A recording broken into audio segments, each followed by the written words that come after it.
What's up? Welcome to FaceTime with Nicole, Jocleen. Sitting here with STG Yungin. How everybody doing? Thank you for coming down on the show. I appreciate you for this opportunity. Thank you. So, I don't know how much people know about you, but I'm just going to get straight into like the basic, then kind of keep going. When did you start rapping? I really started rapping at 16, so maybe a year and a half ago. What made you start?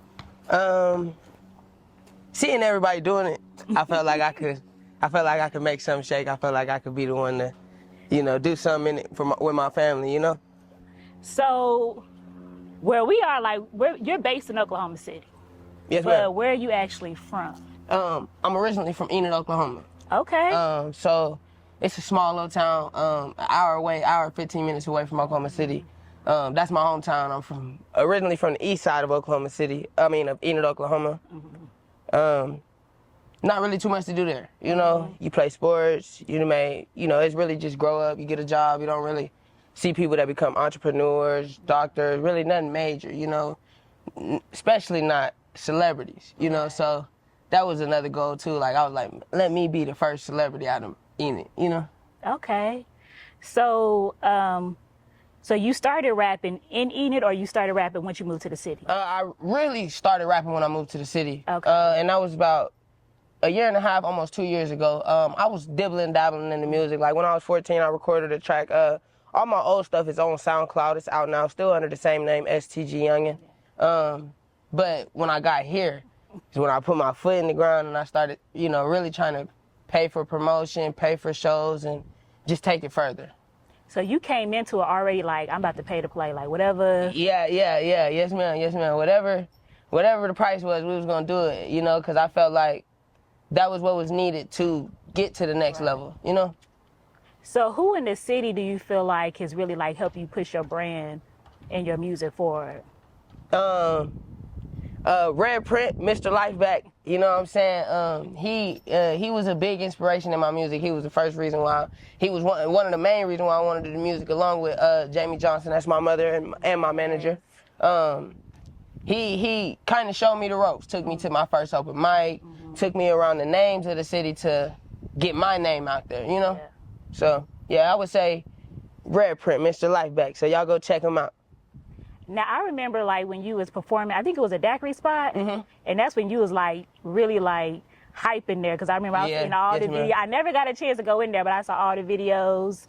What was the response just in there? Because were you even old enough to be in there? No, ma'am, I wasn't. When I first told them my age, everybody was shocked. The response was very welcoming. It was my first ever open mic, and that's the one Lifeback took me to. The response was amazing. They kind of told me, you can make something out of this. Right. They kind of said hey, you have a talent and I need you to work with it and keep it going. And so that's just, I guess, what I did with it. Now, I think you had a video where you kind of went viral because you saw somebody in the mall.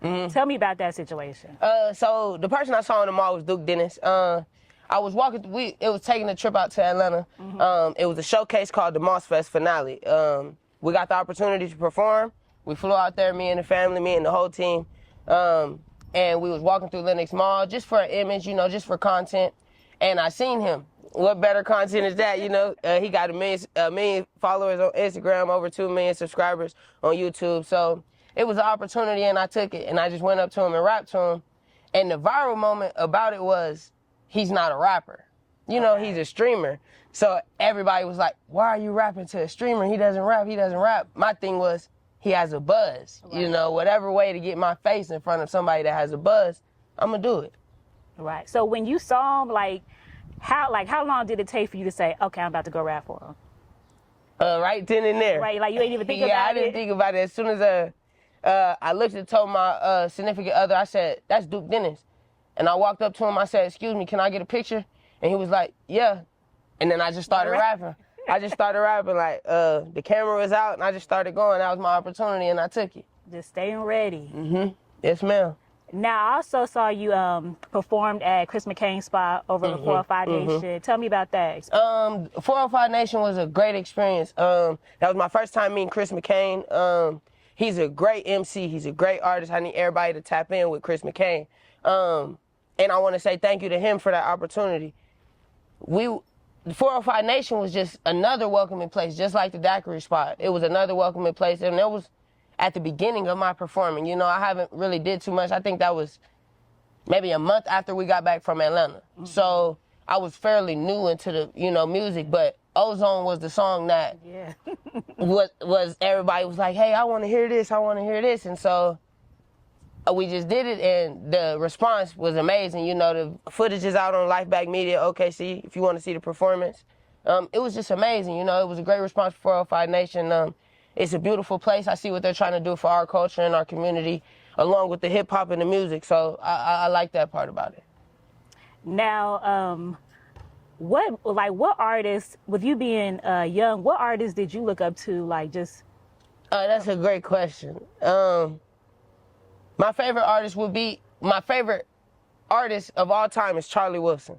Okay. Right? I do need that to be known.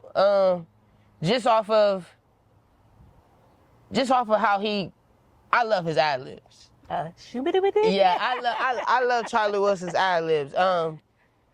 I would say we're going younger generation, Lil Baby, NBA Youngboy, DaBaby. DaBaby is a big inspiration because when he gets on the stage, he eats. Mm-hmm. You know, that is a full course meal for him, and that's the same way I feel. When I'm finna walk onto the stage, that's my 5-star meal, and I'm finna give you a NYC food critic response, That's my goal. So I would say DaBaby, Lil Baby, or Youngboy. Okay. So when being in the city, I'm sure you like listening to other people in the city. Mm-hmm. What do you think is making you set apart, your musical style?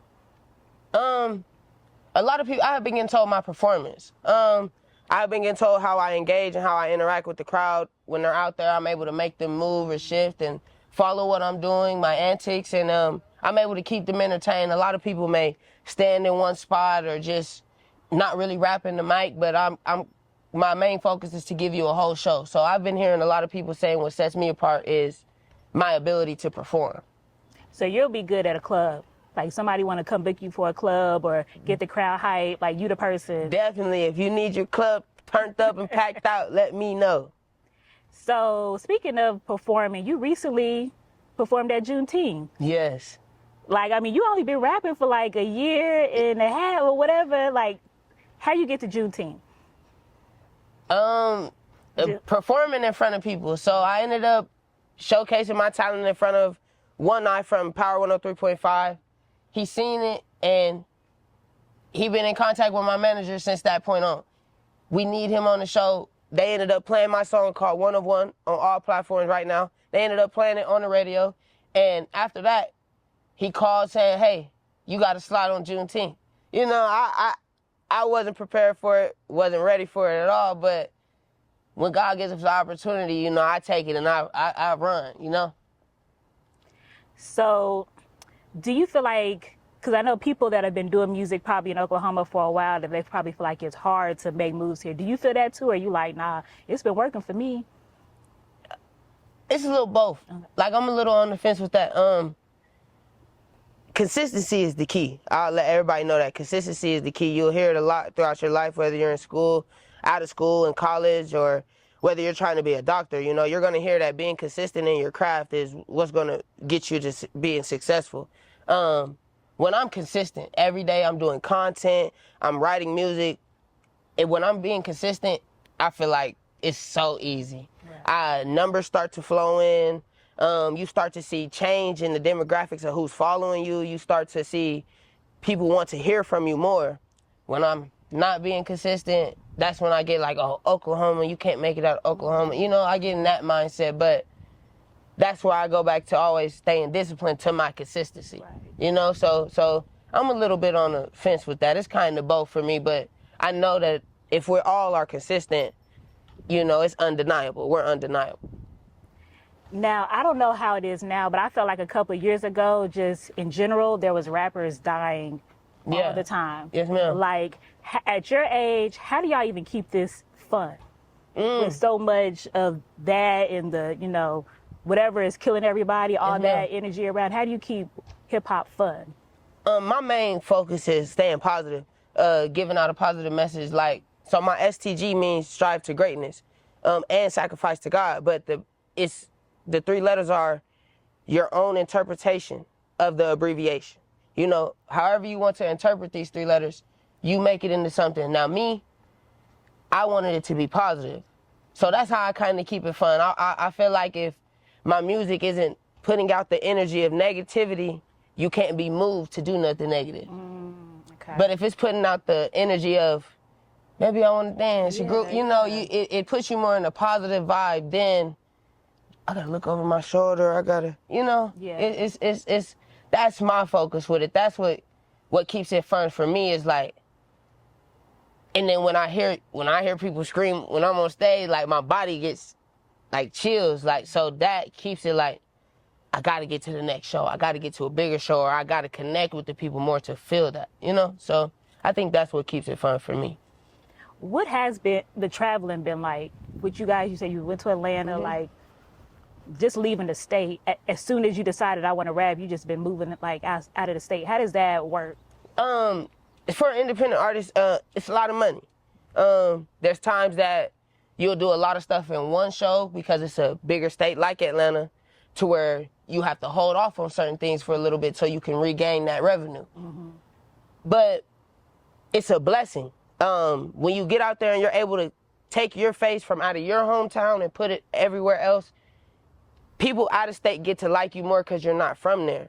So they begin to vibe with you. Oh, I like STG Yungin, or oh, I like who this person is because I've never seen them.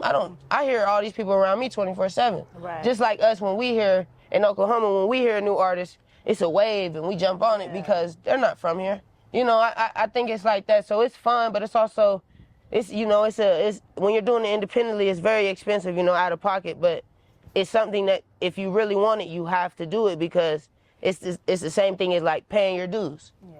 You know, you got to pay your dues in order to get paid to go to where you want to go, you know? So when you go out of state and you say you're from Oklahoma, what's the response? Just like, oh, okay? Or is it any response? It's shocking. Okay. When we were in Atlanta, I said, we drove all the way from Oklahoma, and everybody was like, what? You came from Oklahoma? You know, and nobody was really known from Oklahoma. There was nobody else there from Oklahoma. We were the only ones.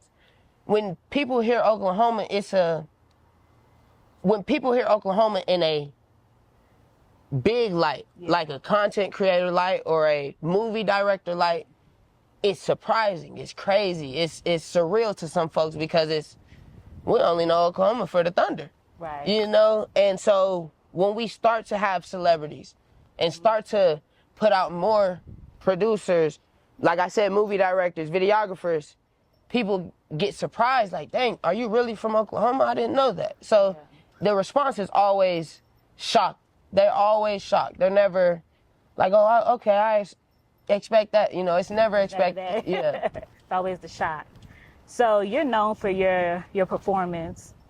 So I just feel like I just want to get a little bit of Ozone a cappella. You know, I know it's hot out here, y'all, but I'm going to get out your way. Okay. I just want the people to hear the lyrics, you know, feel the vibe of it. We ain't got no music, but I know you know Ozone. Okay, yes, man, I got you. Maybe like the first verse. Yeah, I got you. Whatever you feel. I got you. Let me get on this side. So,